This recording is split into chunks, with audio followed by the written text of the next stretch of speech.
We're heading to the edge of the forest at the top of the hill behind me. It's about a quarter of a mile away.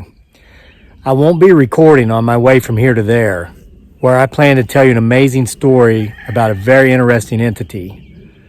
Should I see the entity in the forest on my way from here to there, I'll pull out my camera and I will record briefly, and it will look as if I'm pointing out the beauty of the buds and the blossoms that are now coming out on the trees and the bushes since spring has arrived. But if I should be fortunate enough to be in a position to make that clip, do not look at the buds I'm recording. Look in the distance behind the buds. Look for pixelation, for there you'll see this mysterious entity of which I have an amazing story to tell. Here you can see the sassafras buds on the sassafras tree. Nice buds. We're going to have a couple of days of pure sunshine. It's actually going to get up to 80 degrees. These buds will bloom. We'll have some beautiful flowers. Going to see a lot of stuff coming back to life this spring with the sun and the warm temperatures that are coming. We're going to be able to just sit up here and watch everything grow. It's going to be beautiful. Can't wait. Wasn't that absolutely amazing? And FYI, as a point of reference, that sassafras tree, you can't see it from here, but it's directly at my 6, back here inside the woods, considerable distance away. But that's the area behind that point where we clearly saw fuzzy and pixelated what we were hoping to see. You've probably heard a story. If you haven't, you'll hear it now, about a little bird who was out sitting in a field, an old cow pasture. It was a brilliantly bright day. The sun was out, but it was cold. It was winter. Temperatures were just above freezing, but as long as the little bird stayed in the sunlight, it was warm. But as the sun set down below the horizon, and there was no longer any direct sunlight to keep the bird warm, the bird became cold. Dangerously cold.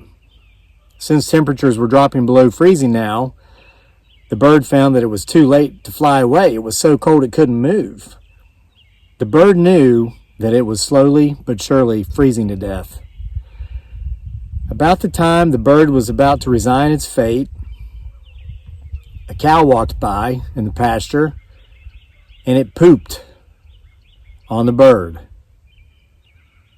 The bird suddenly found itself becoming warm because that poop was warm. It was the body temperature of the cow, and it warmed the bird up, and the bird found itself coming back to life, and it started to rejoice.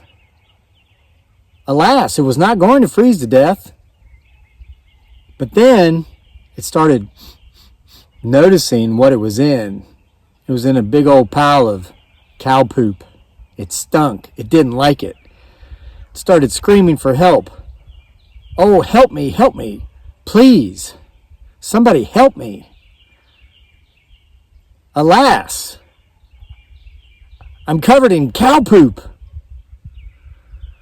Well, there was a fox making its way across the pasture. It heard the cries for help from this little bird. It came over and it said, "Oh dear, what a mess you're in, little bird. Here, let me help. Let me get you out of that mess of poop." The little bird said, "Oh, kind soul, would you?" And the fox said, "Well, but of course. Here, let me lick that off of you. For as you know, this is how animals clean themselves." So the fox said, "Lick, lick, chomp." And in one gulp, he had eaten the bird. The moral of this story is, just because someone comes along and takes a big old crap on you, doesn't mean that they're necessarily trying to hurt you.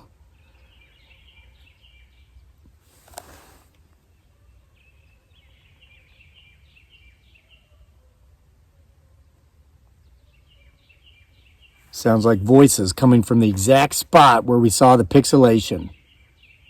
Just in time to interrupt the end of the story. As I was, just because someone comes along and takes a big old poop on you doesn't mean they're trying to hurt you. And you got to be leery of people that come along trying to make it look like they're trying to help you out of the mess you're in, because they might not be trying to help you. Now, why do I begin this story about this mysterious creature which appears to be pixelation at times, and at times other things? Because my unexpected encounter with this mysterious creature a few days ago, though it hospitalized me, it very well might have saved my life. Let me tell you what happened. Now, I'm not going to go into the details of going up here and playing tag with him, her, it, or they, reaching out, feeling something physical with my left hand. Okay? I went over that in the story about how Bigfoot Sasquatch did this to me. The one I told from my hospital bed with the NG tube up my nose, down my throat, and into my stomach. Okay? But a couple viewers have commented in the comments section. Shout out to Mimi Hong, who just, before I started recording this video, said the same thing. They've said, "Hey, Crazy Lake." Some of them have called me Kevin. Appreciate that. Do you think maybe him, her, it, or they could tell that you had some pretty serious health problems, and so they threw you to the ground to make you choke on your delicious dried mango you were eating in order to send you to the hospital so that the more serious problem could be found? I never looked at things that way, but I do now, and I'll explain, and you might agree. You see, when him, her, it, or they reached out to tag me and say, "Tag your it back," after I'd tagged them, and caused me to fall and choke and get those delicious dried mango chips that I'd been eating while running through the woods. I know, not the smartest thing I've ever done, but by far not the dumbest. Not even close. They got lodged down here, and then I went down to the house, of course, and made the lodging even worse with my beautiful bride, Dearly, a.k.a. Giggly Girl's delicious lunch she'd prepared for me that day. Okay, so that sent me to the hospital later that night with the severe abdominal pain due to that blockage. But only because I went because of that and had a MRI done, where they stick you into the tube and they take the pictures of your innards. Only then did we find that I had severe blockage deeper down, and that I'd been blocked up for days, and that I was dangerously close to exploding my bowels. Seriously. When the ER doctor, Dr. Baylor, great guy, one of many real-life angels I met that night, got the pictures back from California just a few minutes later, he came in, he said, "We're rushing you down to the hospital. They might have to do surgery on you tonight because your small intestines were kinked up and closed shut like a kink in a water hose," is how he explained it. We've got to act now. And so what we found was that I have adhesions on my intestines that are a direct result of abdominal surgery I had when I was in the Army 12 years ago. So, I had been feeling stomach discomfort or discomfort in that area for months. I thought that I developed lactose intolerance later in life. I'd never had an issue with any sort of dairy products. I even, in a video a couple weeks ago, I mentioned I'd become lactose intolerant.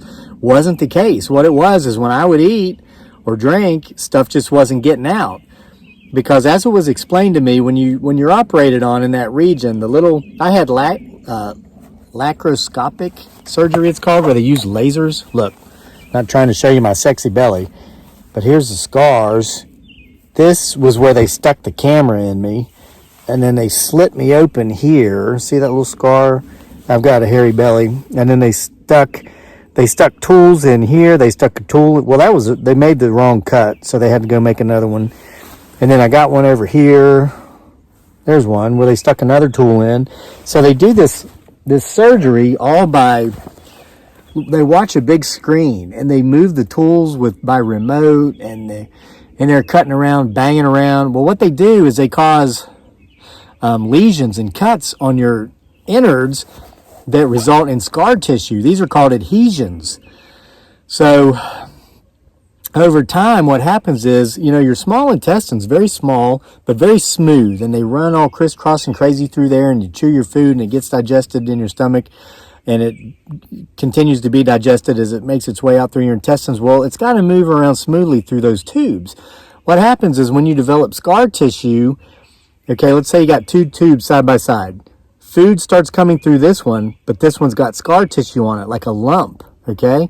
Well, as it gets engulfed by food and expands, it'll push over into the little one that doesn't have any food beside it yet, which ordinarily isn't a problem, because when the food comes down through that way, it just pushes the other one out of its way, unless if one of those adhesions are there pushing through it, causing a clog on the other side of the wall of that intestine.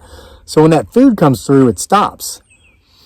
This is very common among women who have given birth by way of cesarean. All the cutting they go through. Another angel that I met, her name was Kathy, a woman that was involved with billing there, who came to see me and is taking care of everything for me. I won't even see a bill. She gave me the forms to sign. They bill the VA directly. She had 4 births by way of cesarean, and she's had this exact same problem herself. So it's not uncommon, okay? But that's what happened. That's why I had days worth of blockage deeper down that I wasn't really aware of. It was only because him, her, it, or they grabbed me, potentially threw me to the ground, because they didn't like the fact that I made physical contact through that haze of pixelation, and said, tag, you're it. I was trying to show off how fast I am. I mean, if you've been following this channel for any time, you know that I'm the 2020 Tokyo Summer Olympic 1500 meter finals winner. I won that race fair and square in the fall of 2020 here in the beautiful Blue Ridge Mountains of Virginia. No one beat me in that race. Okay, and so I guess it was kind of like an ego thing. I saw this stuff going on up here again that day, and I was like, you know what? You might be the world champion at hide and seek, but I bet I can beat you in a game of tag. And I challenged it, and I won. But no good deed goes unpunished, and to the victor go the spoils, and my spoils was getting sucker punched from behind, put in the hospital. But again, it's like that little bird in the field. The mysterious creature that may or may not live in the forest behind my house wasn't necessarily harming me, because it was only due to their actions, which sent me to the emergency room that night, that cost me a few days in the hospital, which led to our finding of deeper damage within that would have continued to go unchecked for who knows how much longer, until I could have been dead. Amazing. And ironically, very similar to what happened that caused that surgery in the first place. I had that surgery while I was in the Army hospital for 6 months after I got back from Iraq. I was hospitalized due to a different injury, an injury I incurred while I was in Iraq. It wasn't a combat-related injury. It was a training injury on post in between combat missions. It happened 3 months before our deployment was over, and my chain of command, which was very incompetent and very abusive, and which you can read all about in my book, Off Switch, a novel, fiction, written in fiction form, but based on fact. And the scathing authors afterward in the back will give you all the nitty-gritty details. These D-bags wouldn't let me go to medical center, their sick hall, whatever you call it, to get this injury fixed. They threatened me with an Article 15. They said they would write me up for malingering, reduce of rank and pay, and all kinds of nasty crap. It was so whatever. I continued to go on mission those last 3 months as a machine gunner on a 50 cal, carrying boxes of ammo and all my stuff. Couldn't even stand up straight because of the pain I was in. It's all in the book. And by the way, I know many of you hate Amazon for some reason. I don't, because they help me and my family pay our bills. That's where most of my books are published. But this is now available on Etsy. And the link to both Amazon, my books on Amazon, and our Etsy store is in the description box below this video. So if you want an autographed print copy of Off Switch, I put 20 of these on Etsy. So if you hate Amazon, you want the book, you want it autographed by Crazy Lake, get it on Etsy. If you don't mind Amazon, you've got to read the Bigfoot Sasquatch Files. Volume 10 is in the works. We're behind on publication because I've been in the hospital, but we were doing some editing and writing and rewriting of that today. Okay, it's going to be a couple weeks behind, but Bigfoot Sasquatch Files Volume 10 is on the way. So, these D-bags wouldn't let me seek medical treatment, finished out the deployment, got back to DMOB, Fort McCoy, Wisconsin. We made it stateside, and the doctors were checking me out, and they said, OMG, you are messed up. You need to go to the hospital. I was like, yeah, you think? So anyway, we thought it was a hernia, but it was something entirely different. And there again, they did the scans. Was it a MRI or CAT scan? I can't remember. I ain't a scientist or a doctor. But what they found when they looked at all my innards, my entire groin area where the injury was, they found a tumor the size of a grape on my bladder. So they went in to remove it. Okay? It was not cancerous, but they explained to me that at some point in the future it could have become cancerous. So, again, I just call these guys D-bags. This incompetent, mean leadership that I was with in Iraq, and you can read all about it in my book Off Switch. It's an amazing book. It's not just about those D-bags. It's a really good story. It's a psychological thriller, okay? And I know a lot of the vertically challenged individuals who live under bridges love to go to Amazon and buy my books so they can give it a 1 out of 5-star ranking and talk about how big of a D-bag I am because they hate my channel. This book has a 5 out of 5-star rating. So if you guys are listening, go buy it so you can give it a 1 out of 5-star rating because I need the money. It's a win-win. You get to tell the world that you hate me even though nobody knows who you are because you use fake profiles, and I get paid. It's wonderful. So my point is, I developed that injury, and that injury got to the point to where I could barely walk, put me in a hospital, and then I had tumor removing surgery, which might have saved my life.